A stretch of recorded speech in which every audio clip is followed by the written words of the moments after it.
నమస్కారం. రమేష్ కుమార్ గారు రాజ్యాంగబద్ధమైనటువంటి పదవుల్లో ఉండి స్టేట్ ఎన్నికల అధికారిగా, రాష్ట్ర ఎన్నికల అధికారిగా, స్టేట్ ఎలక్షన్ కమిషనర్గా ఉండి మీరు చేస్తున్న పర్యటనలు రాజకీయ పర్యటనలాగా ఉన్నాయి. మీరు ఒక్కరే కాదు రాజ్యాంగబద్ధ పదవిలో ఉన్నది. వైఎస్ జగన్మోహన్ రెడ్డి కూడా రాజ్యాంగబద్ధ పదవిలోనే ఉన్నారు. మంత్రులు పెద్దిరెడ్డి రామచంద్రారెడ్డి గారు, మంత్రి బొత్స సత్యనారాయణ గారు కూడా రాజ్యాంగబద్ధమైన పదవిలోనే ఉన్నారు. Article 243K, article 243K, article 243E ఒక్కటే కాదు రాజ్యాంగంలో రాసి ఉన్నది. రాజ్యాంగంలో 540 అధికరణలు ఉన్నాయి. అందులో 243K ఒకటే. విస్తృత అధికారాలు మీకెన్ని ఉన్నాయో గవర్నర్ గారికి కూడా విస్తృత అధికారాలే ఉన్నాయి. అయినా మీరు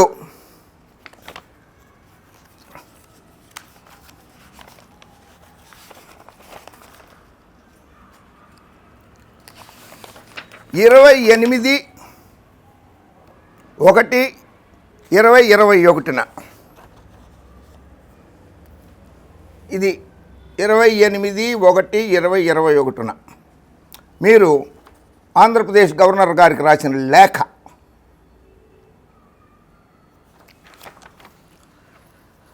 డివో letter number 67/SEC-B2/2021 dated 28/1/2021. Your excellency. అందులో notwithstanding the above, minister Shri Peddireddy Ramachandra Reddy and Shri Botsa Satyanarayana have attacked me in violation of the Lakshmana rekha, I mean model code of conduct.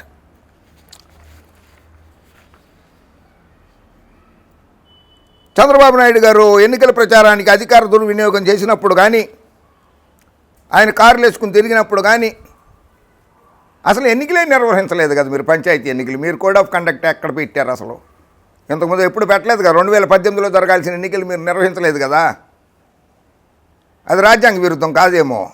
Vote హక్కును హరించేయటం రాజ్యాంగ విరుద్ధం కాదా? ఎన్నికల కోడ్ ఆఫ్ కండక్ట్ ఉల్లంఘించారా? అంటే మీరు రాజ్యాంగంకు వ్యతిరేకంగా పనిచేస్తున్నారు అని చెప్పటం ఎలక్షన్ కోడ్ ఆఫ్ కండక్ట్ కిందకు వస్తుందా? ఎలా వస్తుందో ఒకసారి చెప్పండి. ఎలా వస్తుందో చెప్పండి.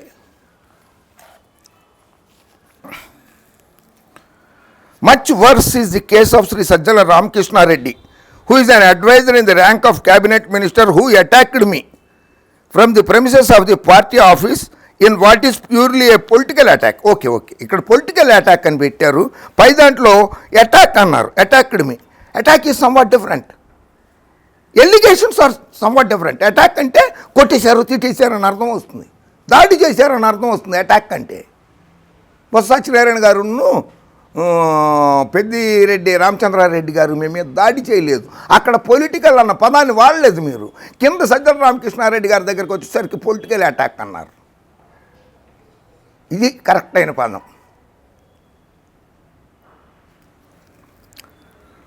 It is in this record I am to humbly submit that Sri Sajjala Ramakrishna Reddy is a public servant drawing salary and allowances from government and is bound by the conduct governing public office. This is a clear case of malafide as well as the conflict of interest under constitution. Sajjala Ramakrishna Reddy గారు ఒక్కళ్ళే ప్రభుత్వం నుంచి జీతం తీసుకుంటున్నారా?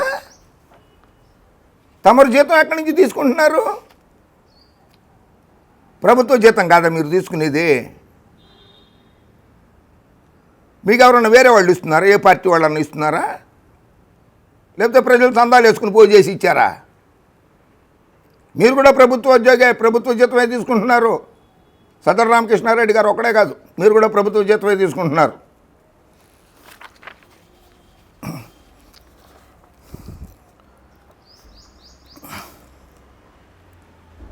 I request you to refer the whole episode for highest legal opinion, preferably that of Attorney General of India, as I have no confidence in the office of the Advocate General of the Government of Andhra Pradesh. మీరు రాశారు 1, 2, 3 పేరాలో రాశారు. Attorney general గారు కూడా రాజ్యాంగబద్ధమైన పదవి అది. ఆయన మీద మీరు no కాన్ఫిడెన్సా?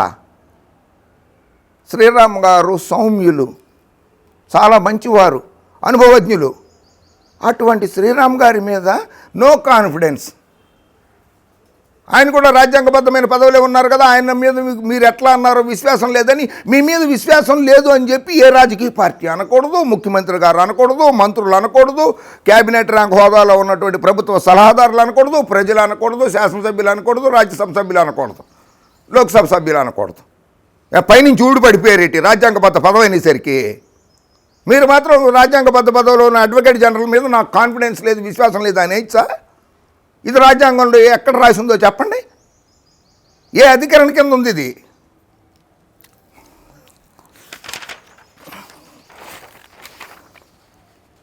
His malafides and conflict of interests are apparent and he shall be dismissed forthwith as advisor in public interest.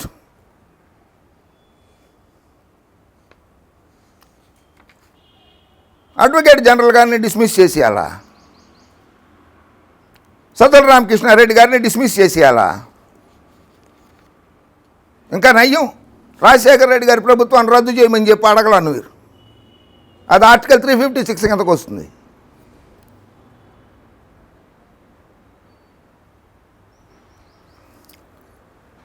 Speaker గారి మీద కూడా దుమ్మెత్తిపోసారుగా మీరు. ఆంధ్రప్రదేశ్ అసెంబ్లీ శాసనసభ స్పీకర్ తమ్మినేని సీతారాం గారి మీద కూడా, తమ్మినేని సీతారాం గారిది speaker of the legislative assembly కూడా రాజ్యాంగబద్ధ పదవే కదా. ఆయన మీద కూడా ఎలిగేషన్స్ చేసే అధికారం రాజ్యాంగబద్ధ పదవి 243K ప్రకారంగా నాకుందని అనేటప్పుడు స్పీకర్ గారితో కూడా రాజ్యాంగబద్ధమైన పదవే కదా. ఆయన కూడా మీ మీద చర్యలు తీసుకోవచ్చు కదా.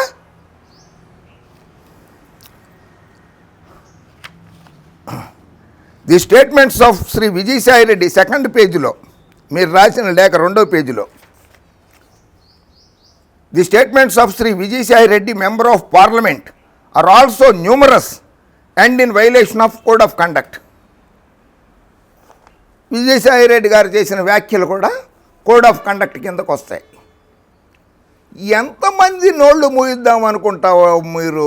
ముఖ్యమంత్రి గారిది గవర్నర్ గారికి లేఖ రాస్తూ నేను కోర్టుకి వెళ్తానని చెప్పి గవర్నర్ గారిని బెదిరిస్తావు. గవర్నర్ గారు కూడా రాజ్యాంగబద్ధమైన పదవిలో ఉన్నాయనే కదా, ఆయన్ని కూడా బెదిరిస్తారా? రాజ్యాంగబద్ధ పదవిలోనే కదా ఉన్నది ఆయన. అంటే బ్లాక్మెయిలింగ్ యాటిట్యూడా? గవర్నర్ గారు నోరు మూయిద్దాం అనుకుంటావు, చీఫ్ మినిస్టర్ గారు నోరు మూయిద్దాం అనుకుంటావు, ముఖ్యమంత్రి గారు నోరు మూయిద్దాం అనుకుంటావు, speaker of the assembly Tammineni Sitaram గారు నోరు మూయిద్దాం అనుకుంటావు, మంత్రులు బొత్స సత్యనారాయణ, మంత్రి పెద్దిరెడ్డి రామచంద్రారెడ్డి గారు వాళ్ళ నోరులు మూయిద్దాం అనుకుంటావు, ఎంపీ విజయసాయిరెడ్డి గారు నోరు మూయిద్దాం అనుకుంటావు, లోక్సభ సభ్యులు, రాజ్యసభ సభ్యులు, ఎమ్మెల్యేలు, మంత్రులు, గవర్నరు, ముఖ్యమంత్రి అందరి నోళ్ళు మూయించేద్దాం అనుకుంటావా? 243కి అందరి నోళ్ళు మూయించేసామని చెప్పిందా? ఎన్నికలు నిర్వహించమని చెప్పింది, సజావుగా నిర్వహించమని చెప్పింది, పక్షపాతం లేకుండా నిర్వహించమని చెప్పింది.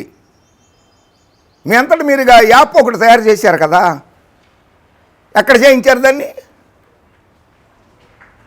ఎవరు తయారు చేశారు? ప్రభుత్వ హోదాలో రాజ్యాంగబద్ధమైన హోదాలో ఉన్నటువంటి వారు మీరు ప్రైవేట్ కంపెనీలతోటి యాప్ను తయారు చేయించచ్చా? నేషనల్ ఇన్ఫర్మేటిక్ టెక్నాలజీస్ ఉంది కదా, కేంద్ర ప్రభుత్వ సంస్థ ఉంది, రాష్ట్ర ప్రభుత్వ సంస్థలు ఉన్నాయి కదా, వాళ్ళు తయారు చేస్తారు కదా. ఈ నేత్రం అని చెప్పి వైఎస్ జగన్మోహన్ రెడ్డి గారి ప్రభుత్వం తయారు చేయించింది కదా ఈ నేత్రం అనేది, ఎలక్షన్ వాచ్ గురించి. దాన్ని ఎందుకు తీసుకోలేదు మీరు? అంటే ప్రభుత్వం మీద మీకు నమ్మకం లేదు, కానీ మీ మీద అందరికీ నమ్మకం ఉండాలా? ఇదెక్కడ న్యాయమయ్యా నిమ్మగడ్డ?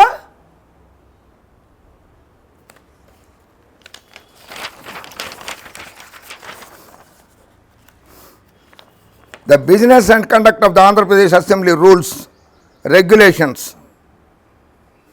చూసుకో, rules and procedure and conduct of business in the Andhra Pradesh legislative assembly. చూడు నిమ్మగడ్డ గారు, ఇందులో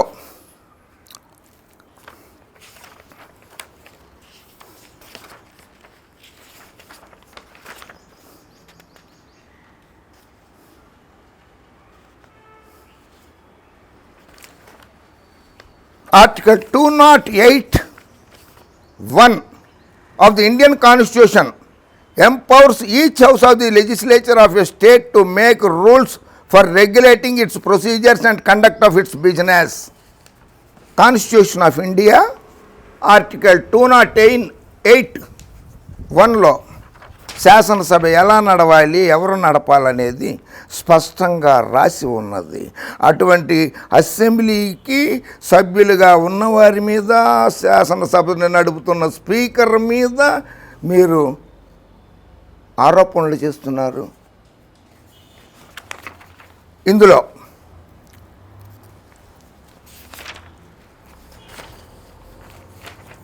business rules chapter 20 privileges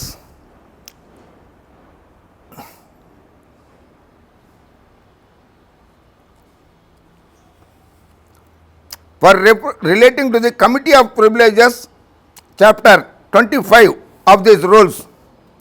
chapter 25 ప్రకారంగా ప్రివిలేజెస్ కమిటీ అని ఒకటి ఏర్పాటు అవుతుంది. దాన్ని స్పీకర్ గారు నామినేట్ చేస్తారు ఆ కమిటీని. ప్రస్తుత శాసనసభలో ప్రివిలేజెస్ కమిటీ, హక్కుల కమిటీకి కాకాని గోవర్ధన్ రెడ్డి గారు చైర్మన్గా, మల్లాది విష్ణు గారు, రమణమూర్తి రాజు గారు, వెంకట చిన్న అప్పలనాయుడు గారు, వి వరప్రసాదరావు గారు వైఎస్ఆర్ పార్టీ, వి వరప్రసాదరావు గారు, శిల్పా చక్రపాణి రెడ్డి గారు, అనగాని సత్యప్రసాదరావు గారు హక్కుల కమిటీకి సభ్యులుగా ఉన్నారు.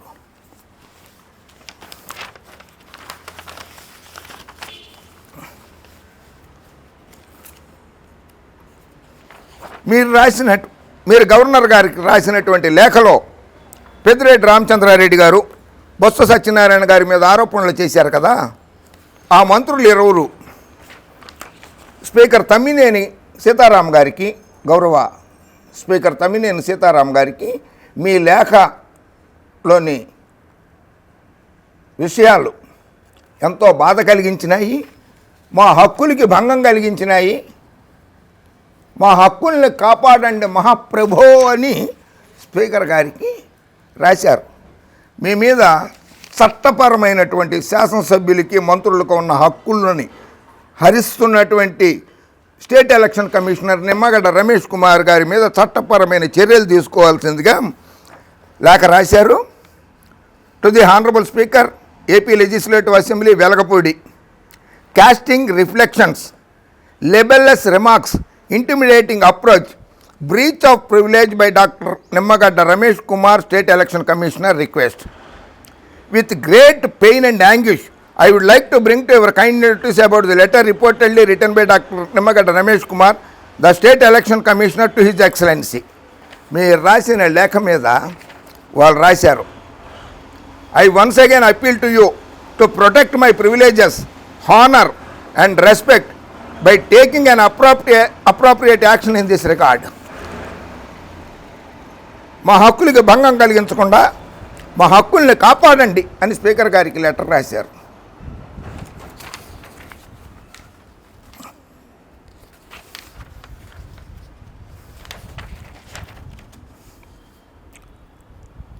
Being the presiding officer of the Legislative Assembly, you are the custodian of the rights and privileges of the members of the House. I am therefore appealing to your good self to take necessary action in this context అని శ్రీ బొత్స సత్యనారాయణ గారు రాశారు speaker గారికి. ఆయన గౌరవ speaker గారు వారి లేఖల్ని privilege కమిటీకి పంపారు. ప్రివిలేజ్ కమిటీ పరిశీలించింది. ఆ నిర్ణయం త్వరలోనే వెలువడుతుంది. వారి హక్కులకి భంగం కలిగిన దాని మీద ఎలా ఉంటుంది, ఏం చర్యలు తీసుకుంటారనేది. గతంలో కూడా జరిగింది. In depth speaker roles and responsibility, speaker గారుకి ఉన్నటువంటి అధికారాలు ఎటువంటివి, ఆయన బాధ్యతలు ఏమిటి, ఇది in depth speaker roles and responsibility. ఇందులో చూడండి, రాష్ట్రపతి గారు కూడా Speaker's approval is sought for the date on which the House will start before it is convened. Speaker గారిని అడిగే రాష్ట్రపతి గారు కానీ ఇటు గవర్నర్ కానీ శాసనసభను కానీ లోక్సభను కానీ సమావేశపరుస్తారు. అంటే రాష్ట్రపతి గారు కూడా స్పీకర్ గారికి గౌరవం ఇస్తారు. మీరు ఎవరికి ఇస్తారు గౌరవం? గవర్నర్ గారి దగ్గరికి వెళ్ళి వయసు అని కూడా తేడా లేకుండా ఇట్లా కాలు మీద కాలు వేసుకుని కూర్చున్నారు కదా, మీరు ఎందుకు? మీకు గౌరవ మర్యాదలు అంటే ఏం తెలుసు రమేష్ కుమార్ గారు?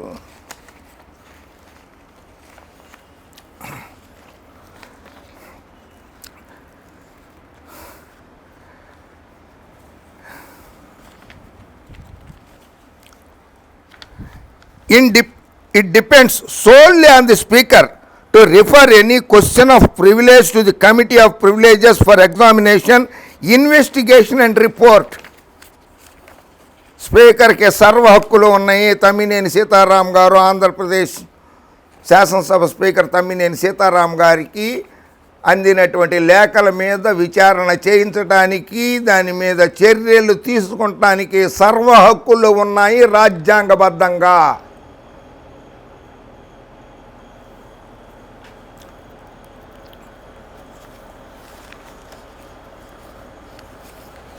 గతంలో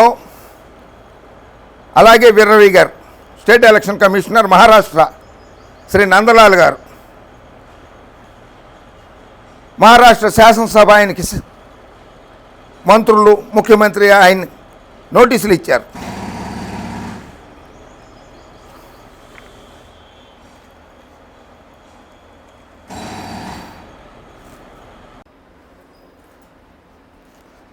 గతంలో మహారాష్ట్ర ఎన్నికల అధికారిగా, స్టేట్ ఎలక్షన్ కమిషనర్గా విధులు నిర్వహించినటువంటి నందలాల్ గారు కూడా ఆ రాష్ట్ర ప్రభుత్వానికి చుక్కలు చూపించాననుకుని ఆ శాసనసభ సభ్యులకి, ముఖ్యమంత్రి గారికి విరుద్ధంగా ఎన్నో నిర్ణయాలు తీసుకుంటే సభా హక్కుల ఉల్లంఘన కింద శాసనసభకు పిలిచారు.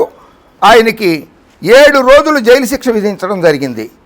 ఆ తీర్పు మీద ఆయన గౌరవ Bombay high court of judicature at Bombay, original civil jurisdiction, writ petition number 905 of 2008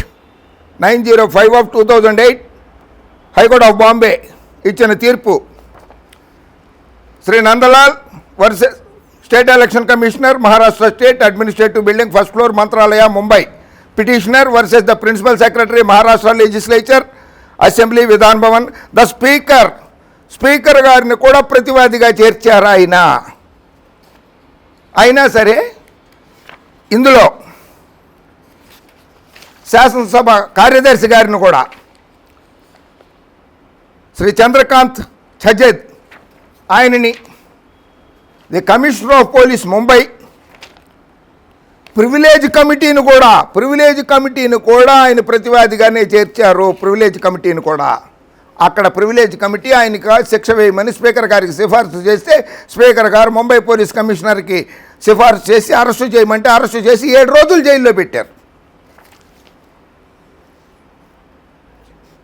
Sarvashri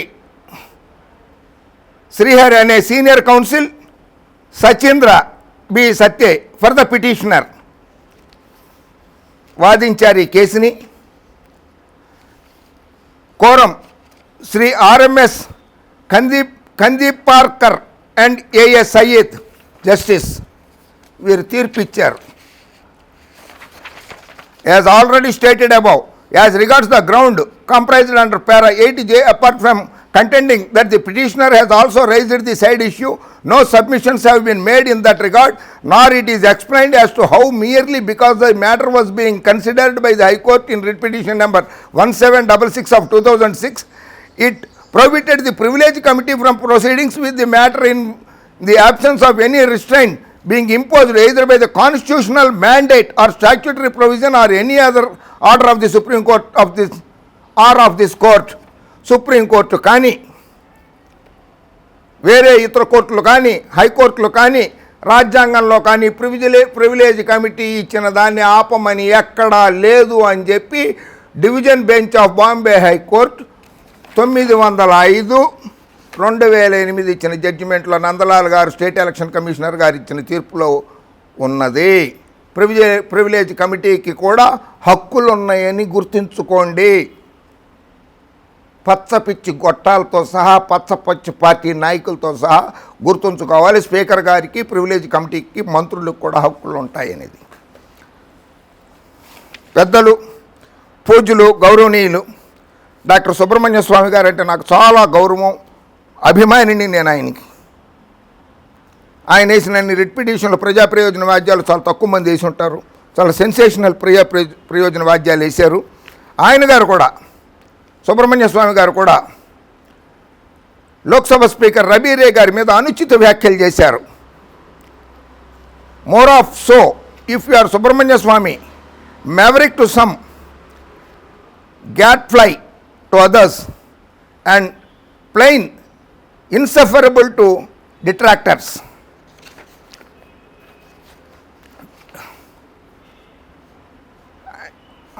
Aina, he made the statement, the man never had held a government job before, came very close to losing his first one by exposing his office to ridicule.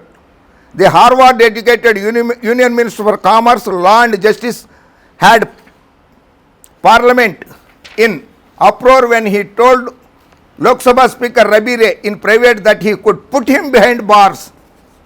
Lok Sabha Speaker Rabire గారిని జైలుకి పంపిస్తాను అని చెప్పి సుబ్రహ్మణ్య స్వామి గారు అన్నారు private డిస్కషన్స్లో.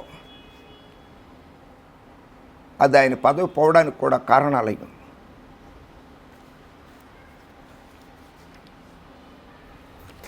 Ramesh Kumar గారు, మీరు చేయించిన యాప్ ప్రభుత్వ సొమ్ముతో చేయించారా, సొంత సొమ్ముతో చేయించారా చెప్పాల్సిందే రాష్ట్ర ప్రజలకి. రాష్ట్ర ప్రజలకి తెలుసుకునే హక్కు ఉన్నది.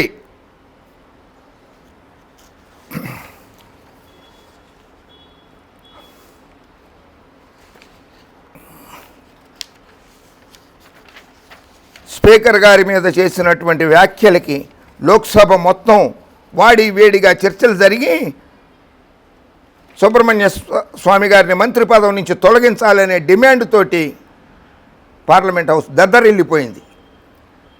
స్పీకర్ గారి మీద అనుచిత వ్యాఖ్యలు చేసినందుకు. మీరు నిమ్మగడ్డ రమేష్ కుమార్ గారు, మీరు కూడా స్పీకర్ గారి మీద అనుచిత వ్యాఖ్యలు చేశారు, అసందర్భ వ్యాఖ్యలు చేశారు.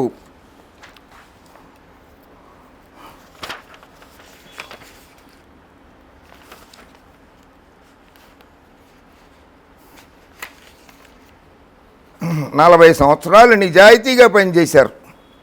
మీ అంతటి మీరే చెప్పుకున్నారు.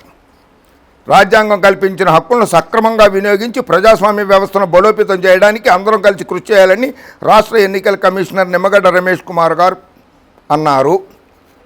మరి రాజ్యాంగం కల్పించిన హక్కే కదా 2018లో ఎలక్షన్లు ఎందుకు జరపలేదు? 3,62,000 మంది ఓటు హక్కు లేకపోతే వాళ్ళకి ఓటు హక్కు ఎందుకు కల్పించలేకపోయారు? అధికారంలో ఉండి మీరు పంచాయతీ ఎన్నికలు మీరే నిర్వహించాలని మీకు తెలిసి ఉండి ఆఖరి క్షణం వరకు కూడా మీరు వేచి చూచి అదేదో గోపాలకృష్ణ ద్వివేది గారి మీద, ప్రవీణ్ ప్రకాష్ గారి మీద, ముఖ్యమంత్రి గారి మీద, మంత్రుల మీద నెట్టడం రాజ్యాంగంలో కల్పించిన హక్కు అది ఏమన్నా?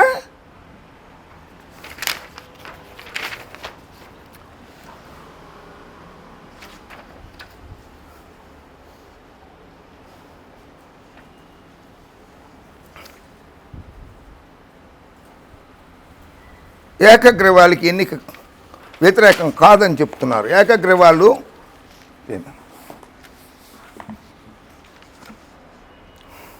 బలవంతపు ఏకగ్రీవాలకి అంగీకరించడం. మరి అచ్చెన్నాయుడు గారు తమ్ముడితో అప్పన్న గారితో చేసింది బలవంతం కాకపోతే ఏంటంటారు? ఏంటి మా తెలదేటి మీకు ఒక్కరికే తెలిసేటి? ఆయన చేసింది ఏంటి? ఫోన్ సంభాషణ చేశారు ఆయన, చెప్పినారు కదా ఆయన, నేను జాగ్రత్తగా చూసుకుంటామని, బాగా చూసుకుంటామని చెప్పారు కదా. అది బలవంతం కాదేటి? మీకు నచ్చింది అది?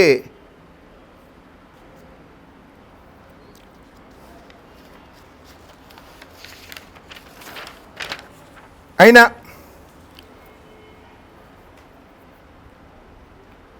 మీరు ఎన్నికలు నిర్వహించండి, సక్రమంగా నిర్వహించండి. ప్రజలు ఓటు వేసుకునే హక్కును కల్పించండి, ప్రశాంత వాతావరణంలో ఎన్నికలు నిర్వహించండి. అలాగే తెలుగుదేశం పార్టీకి కూడా అడ్డుకట్ట వేయండి. వైఎస్ఆర్సీపీ పార్టీకి ఒక్కదానికి కాదు, తెలుగుదేశం పార్టీ, దాని పక్కన తోక పార్టీలు ఉన్నాయి కొన్ని, ఆ పార్టీలకు కూడా అడ్డుకట్ట వేయండి. వాళ్ళకు నోటీస్ ఇచ్చారు ఆ పార్టీ మేనిఫెస్టో విడుదల చేసినందుకు. థ్యాంక్స్, ధన్యవాదాలు. అటువంటి ఇంకా మంచి కార్యక్రమాలు చేయండి. వాళ్ళ దగ్గర నుంచి రిప్లై వచ్చిందా రాలేదో, 2వ తారీఖు దాటిపోయింది, వాడు 3వ తారీఖు వస్తే దాని మీద ఏం చేశారు? సో ఎన్నికలు సక్రమంగా నిర్వహించండి, పంచాయతీరాజ్ వ్యవస్థను బలోపేతం చేయండి, తెలుగుదేశం పార్టీకి కూడా అడ్డుకట్ట వేయండి. జై హింద్.